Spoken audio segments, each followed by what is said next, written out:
Hi friend, welcome to my new vlog. हम आज करने वाले हैं firing testing of Royal Enfield classic 350 and Harley Davidson X440। Okay, ये मेरी फ्रेंड की बाइक है हार्ली डेविडसन X440 और ये है मेरी क्लासिक 350।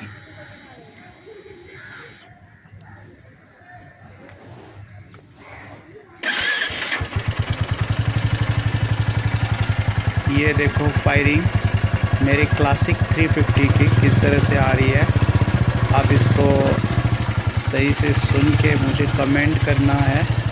ओके, अभी हम दिखाएंगे हार्ली डेविडसन X440।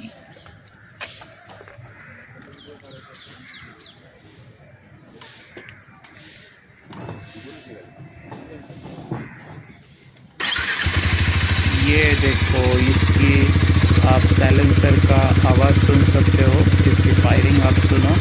आप मुझे कमेंट करके दोनों में से कौन सी फायरिंग आपको अच्छी लगी, आप कमेंट में ज़रूर बताइए।